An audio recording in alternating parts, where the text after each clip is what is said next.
نحمده ونصلي على رسوله الكريم اما بعد فاعوذ بالله من الشيطان الرجيم بسم الله الرحمن الرحيم رب اشرح لي صدري ويسر لي امري واحلل عقدة من لساني يفقهوا قولي. ہماری آج کی گفتگو کا موضوع ہے روزہ اور افطاری. افطار کا وقت بھی بہت خوبصورت وقت ہوتا ہے، ایک انجانی خوشی کا وقت ہوتا ہے. نبی اکرم صلی اللہ علیہ وسلم نے اس کے بارے میں فرمایا للصائم فرحتان یفرحہما اذا افطر فرح بفطرہ واذا لقی ربہ فرح بصومہ. آپ صلی اللہ علیہ وسلم نے فرمایا روزے دار کے لیے خوشی کے دو موقع ہیں جن میں وہ خوش ہوتا ہے. جب وہ روزہ افطار کرتا ہے تو اپنا روزہ کھولنے سے خوش ہوتا ہے، اور جب وہ اپنے رب سے ملاقات کرے گا تو اپنے روزے سے خوش ہوگا، یعنی اس کا اجر و ثواب سامنے پا کر. تو بات یہ ہے کہ افطار کا یہ وقت نہایت اہم وقت ہے. یہ وقت کب شروع ہوتا ہے؟ قرآن پاک میں اللہ سبحانہ وتعالیٰ فرماتے ہیں ثم اتم الصیام الی اللیل، پھر پورا کرو روزے کو رات تک. گویا جب رات کا آغاز ہو جائے، رات شروع ہو جائے، سورج غروب ہو جائے تو وہ روزے دار کے روزے افطار کرنے کا وقت ہوتا ہے. غروب آفتاب روزہ افطار کرنے کی شرط ہے، اس سے پہلے روزہ افطار نہیں کیا جا سکتا. بخاری اور مسلم کی ایک روایت کے مطابق قال رسول اللہ صلی اللہ علیہ وسلم اذا اقبل اللیل من ہاہنا وادبر النہار من ہاہنا وغربت الشمس فقد افطر الصائم. آپ صلی اللہ علیہ وسلم نے فرمایا جب رات آ جائے، دن چلا جائے اور سورج غروب ہو جائے تو روزہ دار روزہ کھول لے. گویا دن کا جانا اور رات کا آنا وہ وقت ہے جب روزہ افطار کیا جاتا ہے. یہ بھی یاد رہے کہ روزہ افطار کرنے میں جلدی کرنا مسنون ہے. گویا سورج کے غروب ہونے کے فوراً بعد روزہ کھول لینا چاہیے.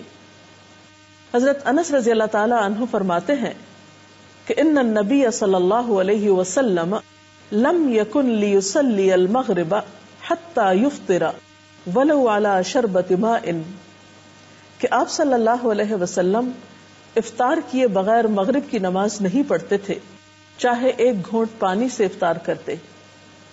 گویا اس سے یہ بھی پتا چلتا ہے کہ افطار کا وقت مغرب کی نماز سے پہلے کا ہے، یعنی نماز نہیں پڑھنی چاہیے جب تک کہ افطاری نہ کر لی جائے. حضرت سہل بن سعد سے روایت ہے کہ رسول اللہ صلی اللہ علیہ وسلم نے فرمایا لوگ برابر بھلائی پر رہیں گے جب تک کہ روزہ کھولنے میں جلدی کریں گے. جیسا کہ سحری کے بارے میں گفتگو کرتے ہوئے آپ کو بتایا گیا تھا کہ بہت جلدی سحری کرنے کی بنسبت تاخیر سے سحری کرنا لیکن وقت کے اندر زیادہ افضل ہے.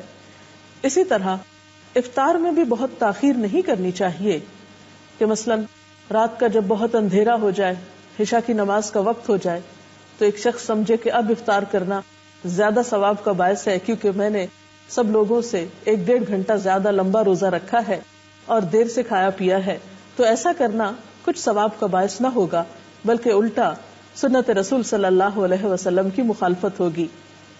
تو آپ نے فرمایا کہ لوگ بھلائی پر رہیں گے جب تک کہ افطار میں جلدی کریں گے، گویا اعتدال میں رہیں گے.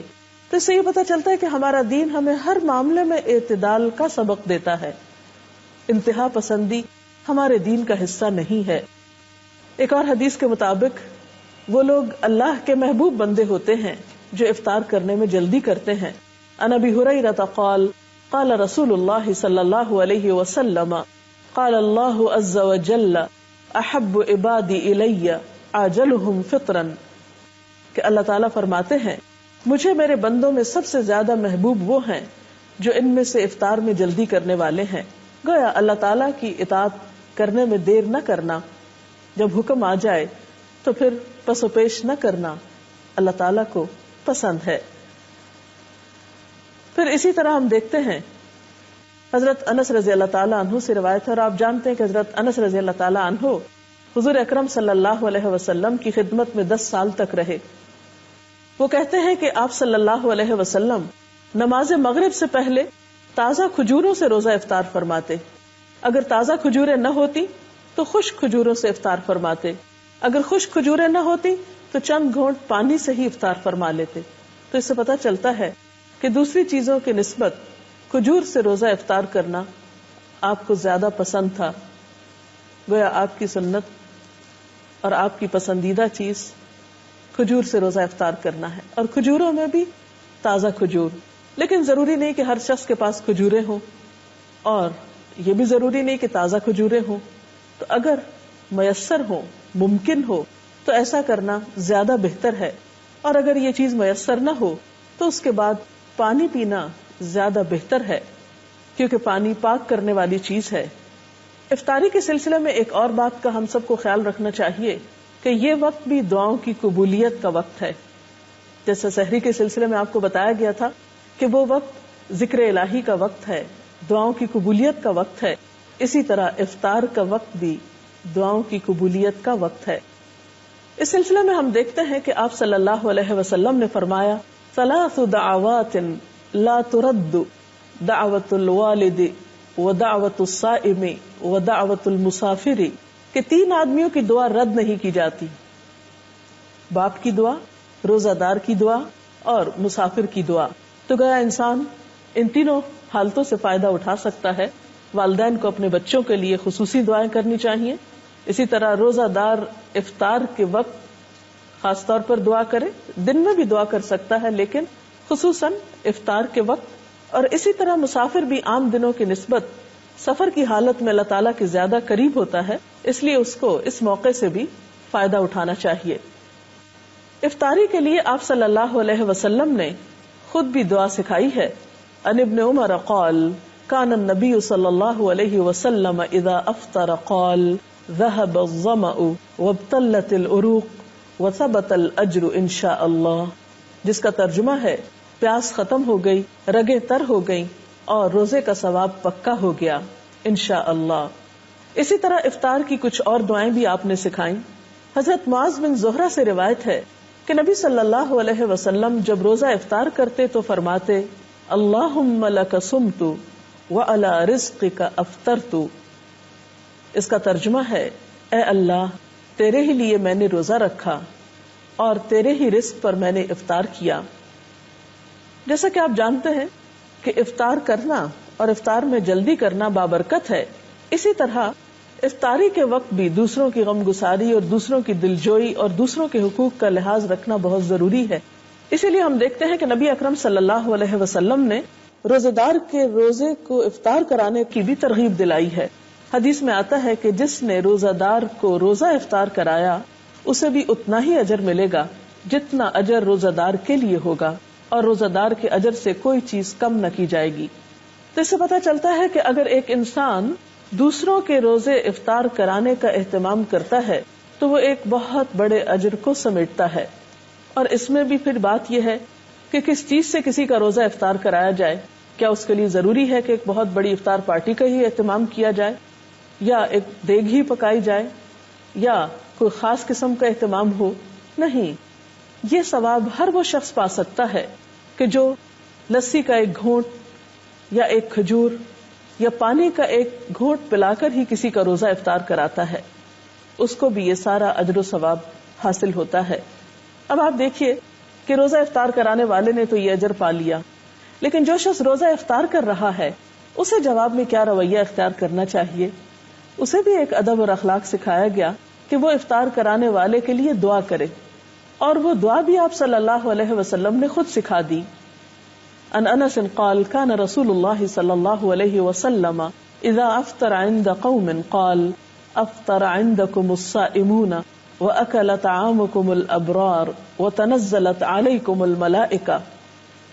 حضرت انس روایت کرتے ہیں کہ نبی صلی اللہ علیہ وسلم جب کسی کے ہاں روزہ افطار فرماتے تو ان کو یہ دعا دیا کرتے تھے، افطر عندكم الصائمون واكل طعامكم الابرار وتنزلت عليكم الملائکہ، جس کا ترجمہ ہے روزہ دار تمہارے ہاں روزہ افطار کرتے رہیں، نیک لوگ تمہارا کھانا کھاتے رہیں اور فرشتے تمہارے ہاں نازل ہوتے رہیں۔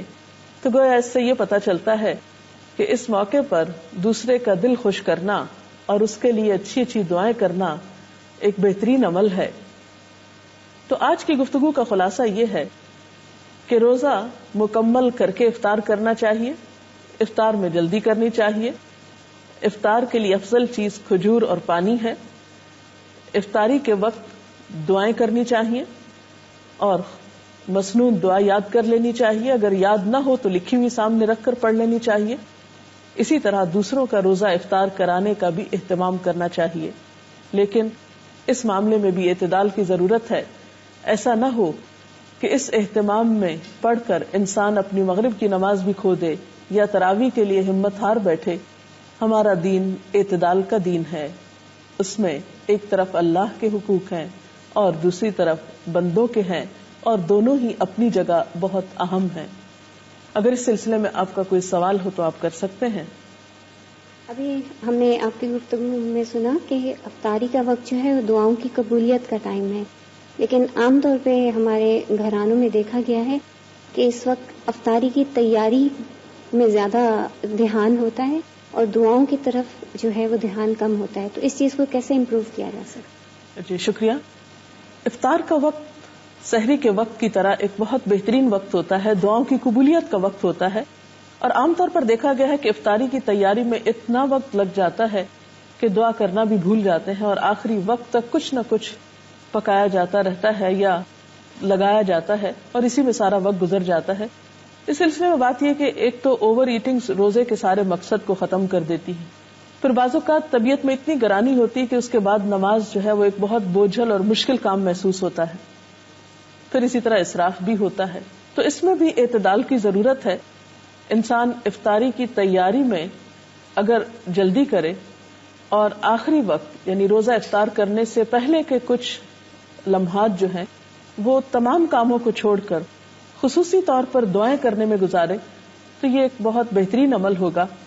ہم میں سے ہر شخص محتاج ہے، ہر شخص کسی نہ کسی مشکل کا شکار ہے. ہم بعض اوقات دوسروں سے کہتے ہیں کہ آپ ہمارے لیے دعا کریں، وہ بھی ایک اچھی بات ہے، کروا سکتے ہیں دوسروں سے دعا. لیکن جب ہمارے اپنے پاس ایک وقت ہوتا ہے دعا کرنے کا، ہمیں اللہ تعالیٰ خود موقع دے رہے ہیں، اور انسان خود اپنے لیے جیسی دعا کر سکتا ہے سنجیدگی کے ساتھ، اخلاص کے ساتھ، آہوزاری کے ساتھ، وہ کوئی دوسرا کیسے کر سکتا ہے. اور پھر جب اللہ تعالیٰ ہمیں ایسے مواقع دے رہے ہیں کہ جب وہ خود بتاتے ہیں کہ یہ قبولیت کا وقت ہے، مانگو مجھ سے، ان مواقع کو بھی ہم ادھر ادھر کی چیزوں میں گنوا دیتے ہیں، تو یہ ہمارے لیے باعث حسرت ہو سکتا ہے. اس لیے ان اوقات کو آپ بہترین طریقے سے استعمال کریں. مثلاً آپ کیا کریں کہ اگر آپ کسی کے ہاں افطار کر رہے ہیں یا اپنے گھر میں افطار کر رہے ہیں تو افطاری سے پہلے جو بھی میسر ہو وہ قریب رکھ لیا جائے، اور پھر یکسو ہو کر اللہ تعالیٰ سے مناجات کی جائیں، ذکر کیا جائے، دعا کی جائے، اور پھر جب وقت آ جائے تو اس وقت افطار کر لی جائے، اور پھر نماز مغرب میں جلدی کی جائے. ایسا نہ ہو کہ ہم افطار کرنے میں اتنی تاخیر کریں کہ نماز کا وقت بہت لیٹ ہو جائے، کیونکہ نماز کا افضل وقت زیادہ بہتر ہے نماز کی ادائیگی کے لیے اجر و ثواب کے اعتبار سے، تو اس کا اہتمام بھی رہے. اور پھر بعد میں اگر کھانا کھا رہے ہیں تو اتنا زیادہ پیٹ بھر کے کھانا نہ کھائیں کہ عشاء کی نماز اور تراویح میں مشکل ہو. تو ان چند باتوں کا دھیان رکھنا بے حد ضروری ہے. السلام علیکم.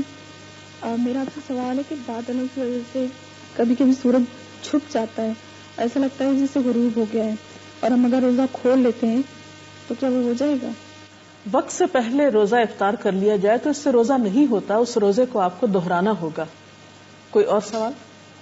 افطار پارٹی کے متعلق قرآن کی روشنی میں کیا دلیل ہے؟ اس میں کوئی شک نہیں کہ مل کر کھانے میں برکت ہوتی ہے، یا افطار کے موقع پر آپ خود افطار اکیلے کرنے کی بجائے کسی دوسرے کو بھی شریک کر سکتے ہیں، دوستوں کو، عزیزوں کو، رشتہ داروں کو. لیکن عام طور پر اس میں بھی ہم حد اعتدال سے بڑھ جاتے ہیں. بعض اوقات صرف امیر لوگوں کو اس میں دعوت دیتے ہیں، یا صرف اپنے خاندان کے چند مخصوص لوگوں کو دعوت دیتے ہیں، اور غریبوں کو اس موقع پر بھلا دیا جاتا ہے. جبکہ رمضان کا مہینہ تو ہے ہی شہر المواسات، ایک دوسرے کی غم گساری کرنے کا مہینہ ہے، ایک دوسرے کی ہمدردی کا مہینہ ہے. تو اس معاملے میں جہاں آپ اپنے رشتہ داروں کو یاد رکھیں، دوستوں کو یاد رکھیں، اپنے ساتھ کام کاج میں شریک لوگوں کو یاد رکھیں، یا کسی بھی طرح جاننے والوں کو، وہاں ان لوگوں کو بھی ضرور یاد رکھیں کہ جو نہ آپ کے رشتہ دار ہیں، نہ دوست ہیں، نہ تعلق دار ہیں، لیکن وہ آپ کی افطار کے کہیں زیادہ مستحق ہیں، اور ان کے دل سے نکلی ہوئی دعائیں آپ کے لیے کہیں زیادہ فائدہ مند ہو سکتی ہیں. تو اس معاملے میں بھی ہمیں دیکھنا چاہیے. حضرت ابراہیم علیہ السلام اپنے کھانے میں ضرور کسی کو شریک کیا کرتے تھے. انبیاء کی سنت یہی ہے. آپ صلی اللہ علیہ وسلم بھی اس معاملے میں دوسروں کا خیال رکھا کرتے تھے. تو افطار پارٹی کی جا سکتی ہے، لیکن حد اعتدال کے اندر، جس سے دوسرے فرائض متاثر نہ ہوں. صحابہ کرام کا عام طور پر رجحان یہ ہوتا تھا کہ رمضان میں ایک دوسرے سے اجنبی ہو جایا کرتے تھے تاکہ زیادہ سے زیادہ وقت ان کو عبادت کے لیے مل سکے. تو اگر ہماری عبادات پر اثر نہ پڑے اور ہماری روحانیت متاثر نہ ہو تو میل جول میں حرج نہیں ہے. اجازت چاہتے ہیں. اللہ حافظ.